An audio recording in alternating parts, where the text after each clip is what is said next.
100세 시대를 맞아 여러분의 건강을 책임집니다. 1:1 건강 맞춤 상담, 당신의 주치.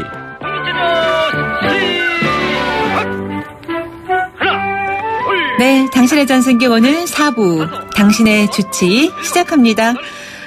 오늘 9월의 첫날 나누기에는 좀 무거울 수도 있지만 찬바람이 불어오기 시작하면서 가슴속 깊이 쓸쓸해하고 또 외로워하시는 분들이 많이 계시잖아요. 그래서 무겁지만은 가을을 좀 밝고 좀 산뜻하게 맞이하자는 그런 차원에서 저희가 오늘 이 시간 마련을 했습니다.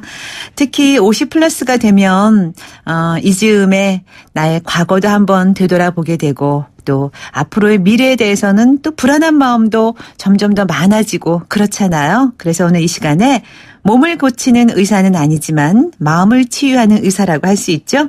자살 예방 활동에 힘써온 라이프오프 대표이자 한국 자살 예방협회 이사인 조성돈 교수와 함께 이야기를 나눠보는 시간 마련했습니다. 안녕하세요. 안녕하세요. 네, 반갑습니다. 정말 반갑습니다. 작년 겨울에 뵙고 오늘 처음 뵙는 것 같아요. 예, 시간 빨리 가네요. 그러게 말입니다. 세월 참 빠르다라는 노래 가사처럼 진짜 빠릅니다. 네.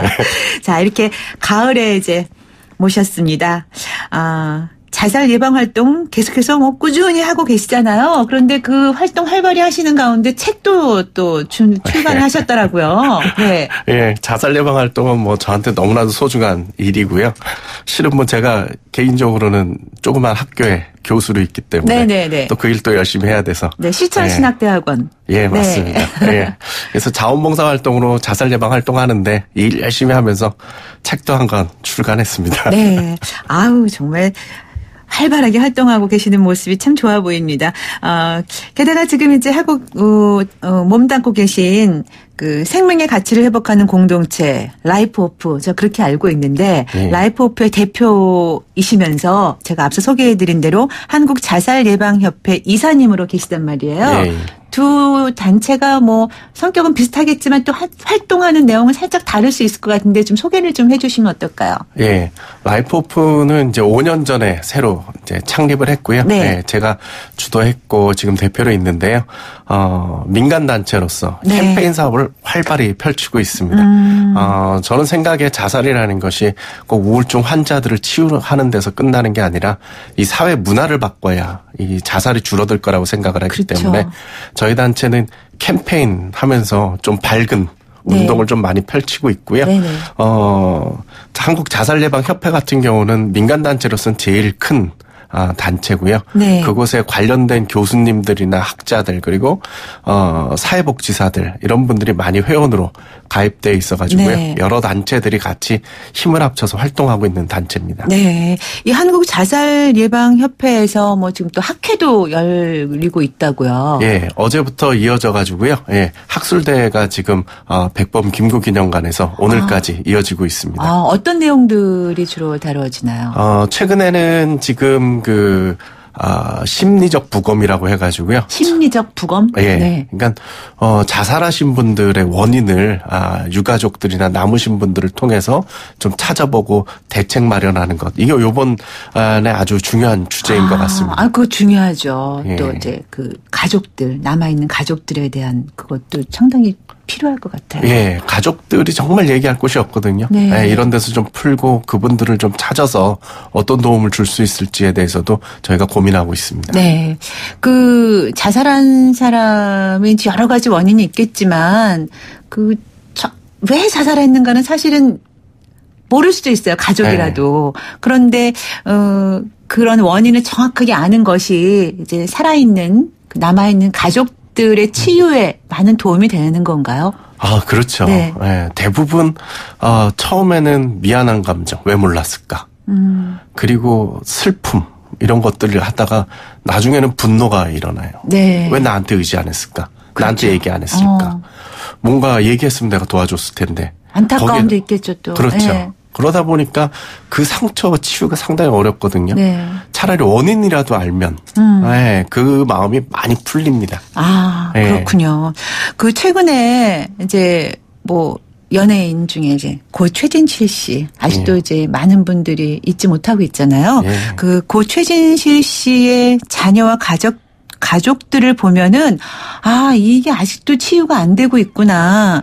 우울감도 크고 또 사회 제대로 적응도 못하고 가족 간의 불화가 더 심해지는 것 같은 그런 경향을 보였거든요. 네, 맞죠. 예, 그래서 그 자살자 유가족들에 대한 그 사회적인 관심과 상처를 회복할 수 있는 것들이 굉장히 필요한 것 같아요. 참 그게 저희들이 상당히 의문 중에 하나인데요. 네. 지금 자살 유가족들이 지금 한 최근 몇 년으로만 따져도 약 70만 명, 와. 100만 명 저희가 네. 이렇게 추산을 하고 있거든요. 유가족들만. 예. 근데 이분들에 대해서 어떤 도움이 잘 이루어지질 않고 있어요. 예. 이분들이 실제적으로는 사회적으로 많은 위로를 받아야 될 분들인데 네. 사회에서 쫓겨나는 거죠. 손가락질하면서 오죽했으면 이라는 말. 그런 거. 네. 내지는 정말 무서운 말인데 남편 돌아가시고 나서 부인들한테 뭐 잡아먹었다는 얘기. 아이고, 네. 그런 말들 하면서 많이 상처를 줘요. 네. 근데 그 자살 유가족들이 자살 위험이 제일 높아요. 왜 그러냐 하면 네. 심리적인 부담이 얼마나 크겠어요. 네. 네. 이게 기질이 비슷하거든요. 성격이 비슷하고 네. 살고 있는 환경이 비슷하기 때문에 같은 그 위험에 있는 거예요. 자살자하고. 근데 가족이 한 명 돌아가셨을 때 그 충격이 저희가 얘기할 때 방아쇠 효과라고 하는데 그게 가해지면 가장 높은 위험이고요. 네. 또 하나는 서로 가족들 간에 자살자가 생기면 말이 끊어져요. 네. 그렇죠. 그리고 나서 그 가족 관계가 많이 깨어집니다. 네네. 네, 아마 좀 전에 말씀하신 그런 사례도 네. 비슷하게 나타나는 현상이죠. 그렇죠. 사실 자살, 남의 이야기 같긴 하지만 또 문득 또 내 이야기가 될 수도 있어요. 그런 생각 그럼요. 가끔씩 할 때 있잖아요. 저만 네. 그런가요? 아니요. 살아오면서 문득 네. 그런 생각을 하게 되거든요. 우리 방송 함께 하시는 분들 가운데서도 아마 공감하실 것 같습니다. 그래서 여러분께서도 좀 고민을 함께 나눠보시고 이 시간을 통해서 문자로 또 상담도 할 수 있으니까 질문해 주시면 좋을 것 같아요. 문자 번호 샵 0945 우물정 0945번입니다. 함께 참여해 주시면 고맙겠습니다. 자, 우리나라 그 사망 원인 가운데 자살이 한 5위 정도 된다고 제가 들었는데요. 뭐 정확한 건지는 잘 모르겠지만. 예, 맞습니다. 예. 그래요? 상당히 높은 거예요. 엄청난 거죠. 네. 그런데 이 성인들 중에서 제가 이제 아까 말씀드렸지만 문득 자살 생각을 해볼 수 있다라고 했잖아요. 그게 평생에 한 15% 정도는 그런 생각을 한다고 하는데 우리 교수님도 혹시 그런 생각 해본 경험 있으신지요? 저는 다행히 그런 일이 없습니다. 와, 행복하시구나, 정말로. 네, 그래서 이 일을 할 수 있는 것 같아요. 그렇군요. 네, 충격이 덜해서. 네, 그러시구나. 네, 저희 방송 듣고 있는 분들이 이제 50 플러스 중장년층들이 많잖아요. 근데 이제 이 나이쯤 되면 살다 보면 살아온 세월도 있고 앞으로 살아갈 날도 많잖아요. 근데 이 즈음에서는 참 힘든 상황도 이렇게 접하게 되면 문득 정말 한 번쯤 이렇게 살아서 뭐해? 뭐 이런 생각을 하게 되거든요. 예. 네. 그 중장년층의 자살 비율은 어느 정도나 되나요? 우리나라에서 연령대별로 봐가지고요. 자살을 제일 많이 하는 연령대거든요. 하면 40대하고 50대입니다. 그럼 네. 와, 대단한 거네요. 많네요. 그럼요. 나이가 들수록 자살률은 더 높아집니다. 우리가 오해하는 것 중에 하나가 10대, 20대 자살이 많다고 생각하기 쉬운데요. 그건 보도가 많이 나온 거고요. 네. 실제적으로 돌아가시는 분들을 놓고 보면 40대부터 시작입니다. 네. 그러니까 사춘기보다 더 무서운 거죠. 사춘기보다 더 무서운 게 오춘기다 이런 얘기도 하고요. 갱년기 되면서 이제 그런 생각들도 많이, 왜냐하면 이제 몸도 좀 허해지는데 마음도 좀 허해지면서 더불어서 그렇죠. 두 개가 같이 시너지 효과, 이건 안 좋은 시너지인데 네. 그러다 보니까 그런 급격한 생각을 하게 되는 경우가 많은가 봐요. 예. 그러니까 40대, 50대까지는 그냥 삶이 어떤 목적을 향해서 달리는 거잖아요. 네. 예, 애들 교육시켜야 되고 돈 벌어야 되고 내가 어떤 지위에 가야 되고 막 이런 걸 하는데 한 50쯤 되면은 이제 놔야 될 때잖아요. 네. 완전히 삶이 바뀌는 때거든요. 네. 그동안 뭐 애들 위해서 막 살았는데 애들이 이제 독립하기 시작하고 내가 뭘 위해서 여기까지 왔는가에 대한 그런 좀 허무함도 있고 네. 또 앞으로 어떻게 살아야 될까에 대한 고민도 생기고요. 불안함도 있고. 네. 네. 보통 40 넘어가면서부터 퇴직 시작하거든요. 네.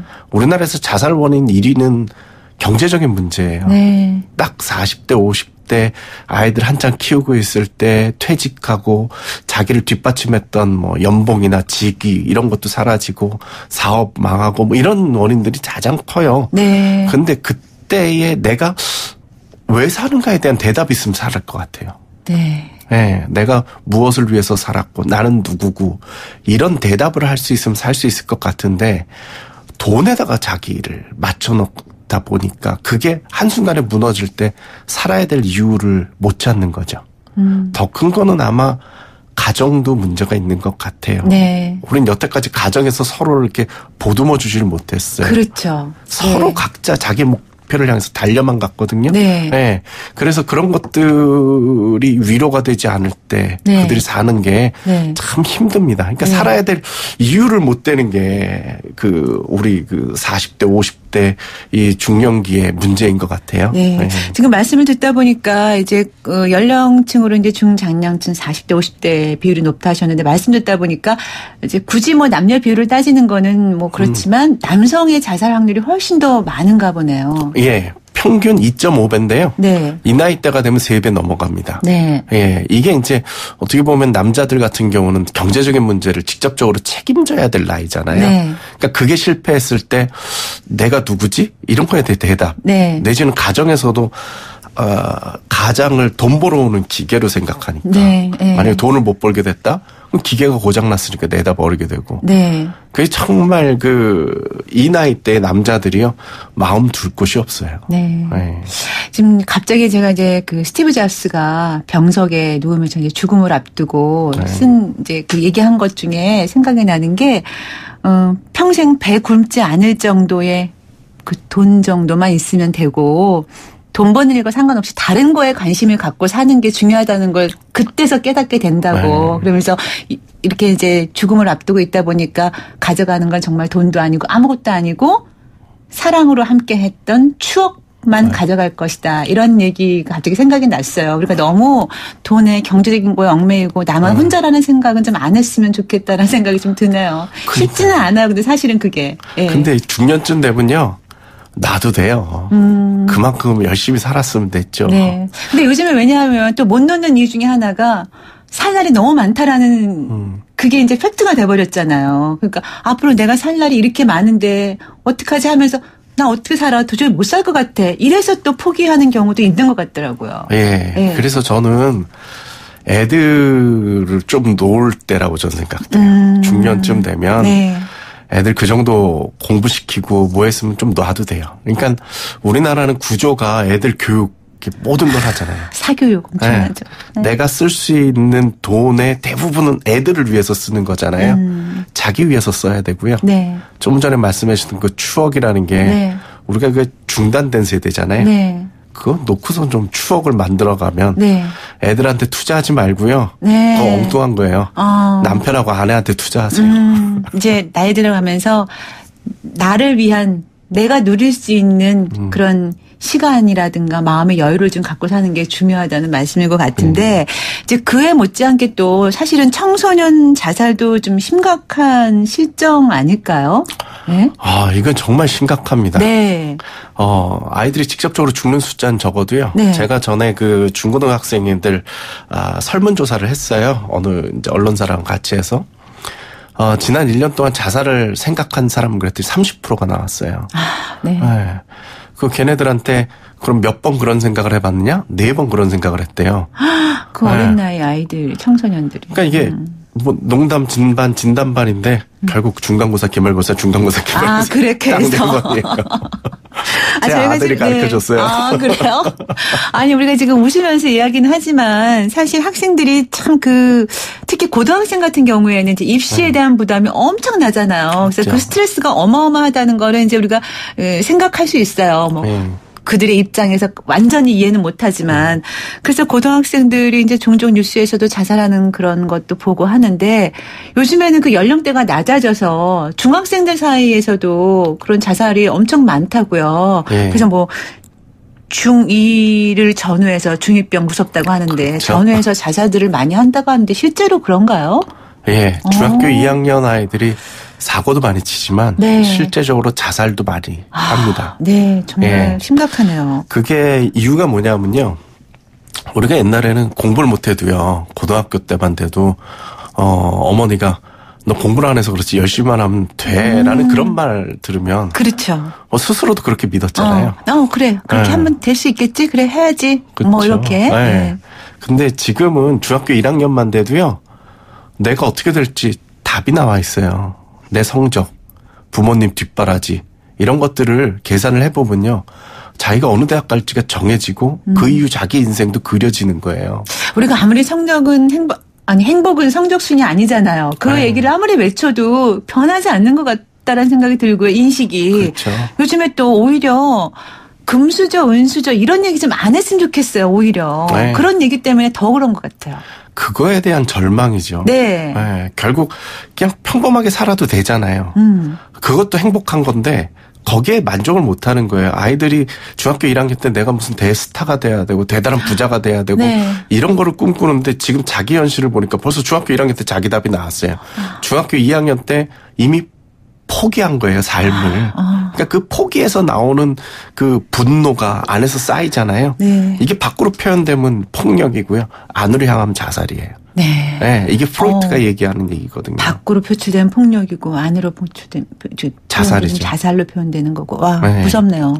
근데 저도 이 부모님들한테 꼭 부탁드리고 싶은 게 있어요. 그건 뭐냐면 부모님들 행복하게 사셨으면 좋겠고요. 실은 남편하고 살고 아내하고 살아도 행복하잖아요. 그러니까 살지. 그 애들 앞에서 행복하다고 얘기 좀 해줬으면 좋겠어요. 네. 네, 제가 전에 중고등학생 애들 자살 예방 교육을 시키는데요. 문득 제가 이랬어요. 엄마 아빠처럼 살아도 행복해. 이 말 했더니 애들이 깜짝 놀래요. 애들의 목표는 엄마 아빠처럼 안 되는 거예요. 뭔가 특별해야 돼요. 근데 자기는 그게 아니거든요. 네, 그래서 부모님들이 행복이 뭔가를 좀 아이들에게 좀 잘 가르쳐 주셨으면 좋겠어요. 네. 지금 이제 청소년 자살 또 중장년층의 자살에 대해서 이제 말씀을 해 주셨는데 사실은 40대, 50대 부모들도 힘든데 그 연령대의 자녀들이 바로 청소년들이란 말이에요. 맞아요. 예. 그러면 두 계층이 다 그렇게 좀 절망하고 실망하고 불안해하고 자살까지 생각하는 그런 취약층이라면 어떤 면에서 한 가정이 다 그렇다는 건데 네. 그거 굉장히 큰 문제잖아요. 이건 사회적으로도 국가적으로도 정말 큰 문제고 네. 국가가 나서서 좀 어떻게 해결을 좀 해줘야 되려나 뭐 그런 생각이 드는데. 맞습니다. 제가 얼마 전에 고등학교에 가가지고 자살 예방 교육을 시켰어요. 네. 전교생 모아놓고 하는 자리였는데 40대, 50대 자살에 대한 이야기를 했어요. 왜냐하면 걔네들 아버지잖아요. 그 강연 끝나고 한 학생이 찾아왔어요. 네. 저 아버지가 자살했어요. 아. 네. 너무 위로를 받은 거예요. 아까 말씀드린 것처럼 아버지가 왜 죽었는지 이유를 들은 것 자체가 큰 위로예요. 네. 정확히 근데, 아는 게 중요하다고 하셨잖아요. 네. 근데 이 아이 정말 힘들었어요. 왜냐하면 부모님이 이혼하고 아버지랑 단둘이 살았는데 아버지가 계속 죽겠다 소리를 하는 걸 옆에서 자기가 들은 거죠. 자기가 네. 받아주고. 그러다가 한 3개월 그 얘기 듣다가 포기한 거죠. 아버지 마음대로 해. 그리고 3달 있다 돌아가시고 학교 갔다 와서 자기가 수습을 했어요. 시신을. 어머. 이런 일들이 저는 얘만 있다고 생각되질 않아요. 40, 50대가 그렇게 많다면 그 자녀들 그렇죠. 당연히 그 충격 가운데 있는데 네. 얘네들을 그냥 우리가 방치하고 있는 거거든요. 학교에서요. 이 자살 예방 교육 좀 많이 시켜주셨으면 좋겠어요. 네. 우리가 독감 유행하면 예방주사 맞히잖아요. 자살 예방 교육도 정기적으로 좀 시켜서 네. 이 마음의 생명에 대한 가치를 좀 심어주었으면 좋겠어요. 네. 네. 그래서 대표님께서 이제 지금 학교에서 그런 자살 예방 교육을 많이 시켰으면 좋겠다고 하셨잖아요. 예. 실제로 뭐 중고등학교에서 그런 비슷한 교육을 뭐 하고 계신다고요. 예. 대표님. 저희가 라이프 오프에서는요. 네. 무지개라고 중고등학생들 자살 예방 교육 시키는 게 있어요. 네. 무지개 교육. 예. 네. 그래서 1과 2가로 나눠져 있는데 첫 번째 1과에서는 생명 가치에 대한 이야기를 합니다. 그래서 네. 톨스토이의 그 사람 무엇으로 사는가 네. 그 소설을 가지고 생명 가치, 사랑으로 사는 거다라는 네. 걸 가르쳐주고요. 두 번째 시간에는 아이들에게 직접적으로 어려운 친구들을 어떻게 도울 건가, 그들을 상담 어떻게 해주고 또 특별히 힘든 아이들에겐 어떤 기관들을 소개해줘야 되는가 이런 네. 것들도 가르쳐주고 있습니다. 네. 정부 인증도 받으셨다고요. 예. 네. 그래서 저희들은 뭐 열심히 활동했더니 네. 공로를 인정받아가지고 그렇게 또 인증해주시고 네. 국가가 또 보증해주시네요. 네. 책임감이 더 커지시는 거겠죠. 예. 그래서 앞으로 더 많이 활동을 하셔야 열심히 되고요. 해보려고요. 네. 지금 4408님이 문자 주셨는데요. 3년 절친이 3년 된 절친이 52세에 회사 돈 문제로 자살했어요. 저는 등산을 좋아하는데 가을만 되면 슬퍼요. 역시 중년에 또 경제적인 문제로 자살을 하셨다네. 이런 소식이에요. 정말 네. 주변에 이런 분들이 많이 계신가 보네요. 중년 분들 가운데. 그렇죠. 네. 그래서 이 자살이 많아지면서요. 어떻게 보면 사람들의 가치관이 그런 식으로 무슨 문제가 있을 때, 경제적인 문제가 생겼을 때 곧바로 그것이 난 죽어도 돼라는 걸로 연결되는 게 저는 지금 안타까워요. 네. 네. 네. 그런 문제가 극복될 수도 있고 비록 아닐지라도 살아야 될 이유는 충분히 많고요. 그렇죠. 우리가 너무 힘든 거를 막 어느 짧은 순간에 이 순간에 이걸 극복해야지 하는 그런 조급한 마음보다는 그냥 하루하루 이렇게 좀 견뎌내고 지나가 보면 어느새 또 이렇게 극복이 자연스럽게 되는 경험들을 좀 이제 장년이 되다 보니까 이렇게 하게 되잖아요. 예. 너무 한순간에 그렇게 일희일비하지 마시고 그냥 좀 이렇게 기다려보는 것도 하나의 방법이 될 수 있을 것 같다는 생각이 들더라고요. 맞습니다. 모르니까 막막해 하지 말고 모르니까 한번 기다려보자. 이것도 네. 괜찮은 방법 아닐까요? 맞는 말씀이고요. 네. 제가 이렇게 조사를 해보면요. 자살을 하겠다는 원인은 다들 명확해요. 네. 내가 왜 죽어야 될까? 근데 그 생각이 언제 없어졌냐고 물어보면 잘 몰라요. 그냥 이렇게 흘러 지나가면 네. 그냥 그때 일로 또 지나가는 거예요. 네. 네. 우리 다들 어려운 일 겪었어도 그때 죽고 싶어도 지나고 나면 아유 그냥 또 그랬었구나 하고 지나가잖아요. 그렇죠. 자, 저희가 이제 힘든 하루하루 버티면 이제 자연스럽게 이제 견뎌내지고 그러다 보면 극복이 된다고 말씀을 드렸듯이 또 다른 내일이 오잖아요, 항상. 그래서 네. 우리 힘내자는 마음으로 좀 분위기 전환하고자 노래 한 곡 듣고 갈까 합니다. 세발 자전거의 노래 준비했어요. 내일이 찾아오면.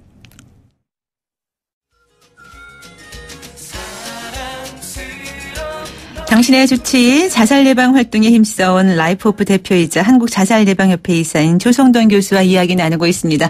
제가 방금 전에 내일이 찾아오면 노래 소개해드리면서 저도 모르게 머릿속에는 새 자전거인데 입으로는 세발 자전거라고 소개를 해드렸어요.